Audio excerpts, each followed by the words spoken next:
everybody, welcome back to my channel. I'm so excited to talk to you today about this very important topic, of course, how to spot a weight loss plan that will actually get you results.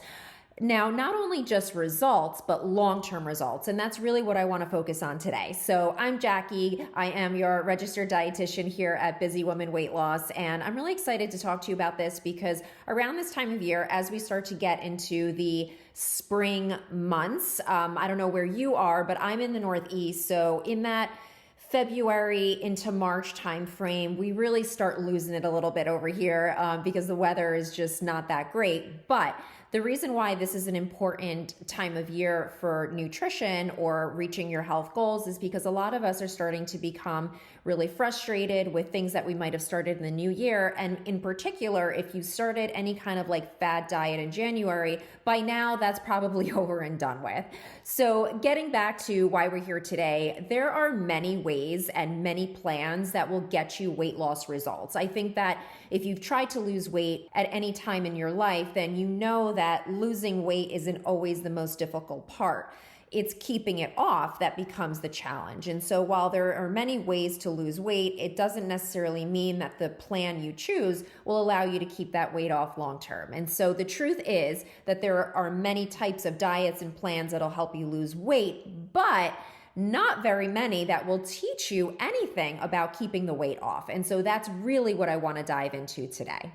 Now, I'm not here to bash different types of eating plans or diets. That's not what the focus of this particular episode is. Rather, my focus is to give you fact-based information, but also talk to you about my own experiences in my own private practice as a dietitian with my very own clients. You know, if I said the word diet, many of you would automatically think of that four-letter word, right? Like, ooh, icky diets. You know, I tried this diet, I tried that diet. So I want to kind of rein it a little bit, talk a little bit more about how the word diet really means the foods that we choose to eat, right? And so when we think of the more modern term diet, where we think of it as something over restrictive, that's more so what we're talking about when we think of unsustainable eating patterns. And so if a diet, right, that you're following is keeping you from eating, drinking, and experiencing things that you love to do, then it's most likely not going to get you those long-term results or give you a long-term solution that you're looking for. Am I right? Probably, right? So if you want to lose weight for the last time, and by that I mean, really think about that, like focusing on losing weight for the last time. I mean, keeping the weight off that you've lost, right? So rather than going through that cycle of losing weight and putting it back on, then what you really need is a plan that it doesn't make you miserable. And I say that, you know, I know I'm laughing, but it's kind of like a funny thing because a lot of my patients that come to me now are like, oh my gosh, I can't believe I'm following this eating plan and I'm so miserable, but I'm doing it. And then I fall off and then I go back and it's sucking the life out of me. Like I'm so miserable. I'm so unhappy. It's affecting my mental health. So like, why do we keep going back to it, right? What we need is a new plan. And you need a plan that teaches you something about how food and nutrition affect your body and how to address the root cause of your weight gain to begin with. And so the point I'm trying to make is that if you really think about many of the diets that you've tried in the past that we would categorize as a fad diet or a quick fix, have any of those diets really taught you anything about how food affects your body long term in a positive way? Maybe in a negative way, maybe, right? That's something for you to decide. So, you know, I really want you to kind of think about your past experiences as we move into this episode on how to identify something that is sustainable and can stay with you for a long time. Okay, so truth be told, I'm not telling you that weight loss is easy. It is definitely not easy. It can be very challenging and it is a complex process. So I think that when you want to do weight loss the right way, it doesn't mean it's going to be easy. And I want to be, fully transparent with you on that because it does take effort to change your lifestyle. And it's important to recognize that, because it's that effort that's going to help build those sustainable habits and routines that are going to stay with you for a long period of time, right? But it's an effort that is going to lead you towards a life that you're proud of, and that maybe you want to teach your children, or maybe you want to show a loved one that it can be a really positive experience. But the point is that when you do follow an eating style that is a lifestyle that you feel good about and makes you feel personally good, it will ultimately lead to more freedom and enjoyment around your food, right? And so that's why I'm very much about a personalized approach to nutrition. While I do have a program that follows a certain framework, I still take a very personalized approach to my coaching. Okay, so how do we spot a weight loss plan that will get you long-term results? That is the big question for today. So step one, you have to make sure that it's focused on your biggest priority, right? And so if it's weight loss, and we're going to use that as an example because naturally that's what we're here to talk about on this channel, then we have to focus on a slight caloric deficit, and we need to stay consistent with that. And while hardcore calorie counting, and I say that kind of funny because, you know, sometimes calorie counters are seen as like hardcore dieters, and they certainly can be, but it's not really necessary to lose weight. And so I do both approaches when I work with my clients, but calories do always count. And so it's important to recognize that they are a unit of energy that is found in our food, and we do need to have some awareness around those calories, okay? But I always recommend, you know, whether you want to count calories or not, I do always recommend some type of food logging, even if it's for a short period of time, let's say a couple of months, just to develop that awareness around what is found in food. So nutrition awareness, okay, this food is a good source of protein. This food has maybe a larger amount of calories for a smaller portion versus this food, but also portion awareness. So beginning to learn and identify the portions that are needed for you to facilitate that weight loss, right? So, you know, portion awareness is needed to make effective changes to your total intake. So whether you like calories or not, you still need to be aware that they're there, okay? And remember that without some level of caloric deficit, weight loss is not going to happen, right? So it has to be there at some level. I think that the biggest mistake that people make is that they tend to create a much larger deficit than is really needed or necessary to lose weight. And then that's when that misery kind of falls in. So a different priority might look like fat loss instead. So maybe you're more focused on body recomposition. And in body recomposition, the scale is not really that important. What we're really looking for is seeing some measurable fat loss, maybe decrease in inches, our clothes are fitting looser, or maybe we're taking progress photos and our body physique is changing.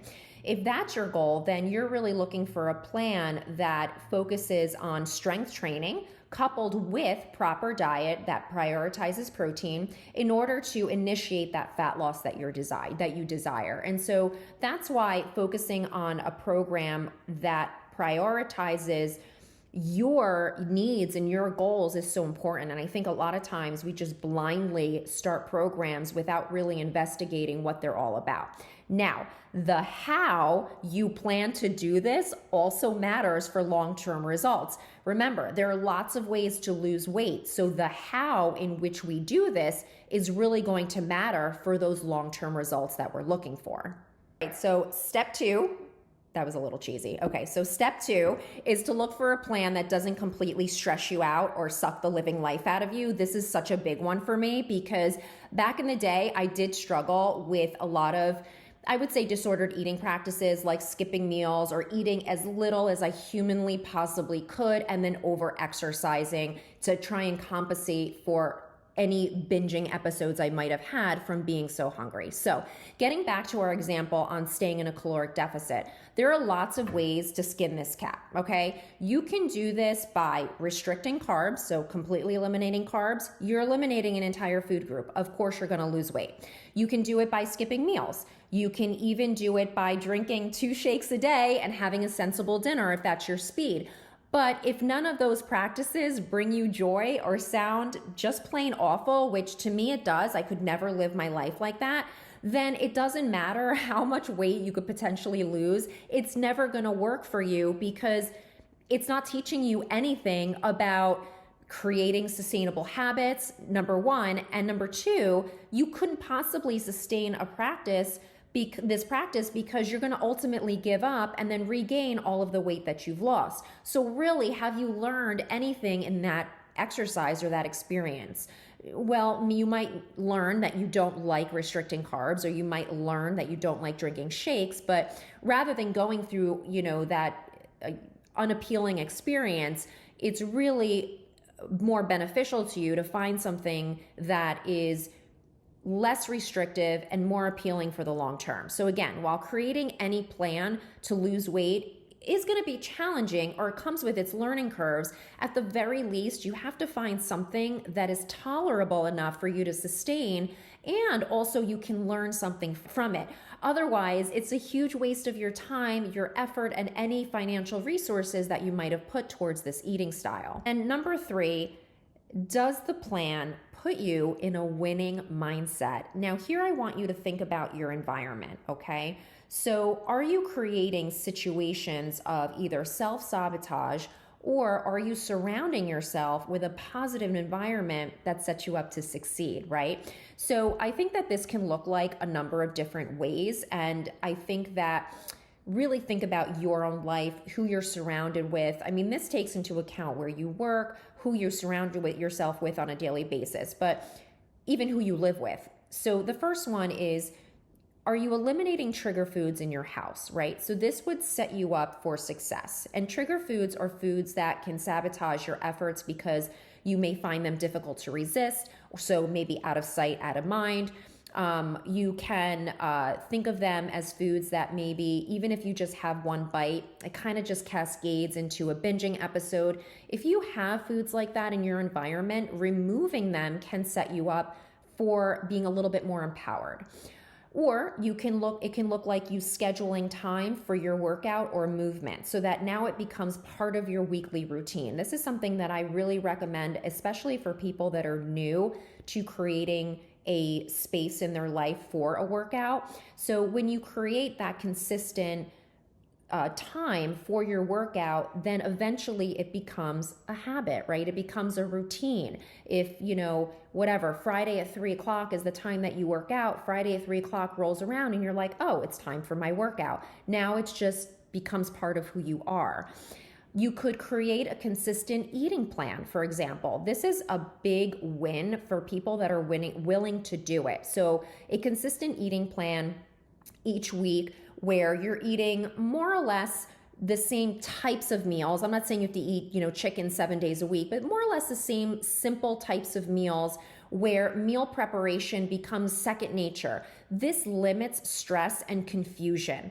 Or people that get organized in that they're just jotting down specifically what they'd like to eat. And what I mean by this is really keeping it simple. I don't think this is the time to start, elaborate gourmet meals. This is the time to really keep your eating simple, delicious, but simple. No one said you can't season your food, all right? Or now you can think about your total environment where you enlist the support of a friend or community. This is why working with a coach yields such great results. And quite honestly, I've worked with my own coaches in my program, in therapy, getting support, a dedicated person in your corner cheering you on, that is so empowering, right? And a lot of times, many coaching programs come with communities of like-minded individuals who are also rooting for you. And if you can't invest in a coaching program, that's okay. Is there a friend in your life that is willing to be your cheerleader? Someone that you could check in with on a weekly basis and say, hey, friend, I worked out 3 days this week. I was able to get veggies in all of my meals. I'm feeling so great. How are you doing? So maybe it becomes an exchange. Hey guys, we're gonna get back to the video in just a minute, but I wanted to quickly tell you about my brand new 90-day Busy Woman Weight Loss Solution program. We start March 11th, 2024. That is in just a few weeks. And if you've been trying to lose weight, increase energy, improve the quality of your diet, and really just end the vicious cycle of dieting once and for all, this is for you. So go ahead down into the comment area. You'll see my apply form. You can reach out and we can hop on a quick call to chat about getting you enrolled, finding out what your goals are, and perhaps what your barriers have been. So now let's get back into the video. All right, now lastly, make sure that the plan is setting you up for long-term success. Now this takes a little bit of thinking because you have to ask yourself a few questions. Number one, can I see myself eating this way forever, right? So for an extended period of time. Number two, can I sustain the type of physical activity that maybe is required of me? Number three, I always like to ask myself, is this something that the rest of my family can eat along with me, or do I have to eat different foods? No one wants to feel different or isolated. And will this way of living allow me to have flexibility to enjoy a social life or other fun activities? If you answered no way, then it's time for a new plan. So I hope that these few ways of helping to identify a sustainable plan did give you some insight. And this is why my PFP method works so well. And it is a tried and true method that I use with my own clients and I use in my own life. The idea of focusing on protein, fiber, and proper portions for your body works. It just works because it's a way of eating that becomes sustainable. It's a part of your lifestyle. It's something that you can take from your home to your aunt's house, to your friend's house, to a restaurant. When you prioritize protein and fiber-rich foods, you stay full and satisfied. When you focus on the quality of the foods that you're choosing, this really does result in more freedom and flexibility within your weight loss plan. So if you have, for example, a celebratory day and you eat outside of your norm for one day, let's say you had a wedding or a birthday party, nothing's ruined. You don't have to start over. You don't have to feel guilty. You don't have to give up. You don't have to all of a sudden think like, oh my gosh, did I gain weight from eating that piece of cake? That's not the way it works. That's the beauty of following a plan that allows you the flexibility within your personal choices. So, once again, I hope that they gave you some food for thought as you continue or begin your weight loss journey. As always, I am here for you. Any questions that you have or you want to learn more about any of my programs, please reach out. My contact information, of course, is in the comments area. And don't forget, please, please, please hit subscribe so that I can continue to bring you more content on making fat loss delicious.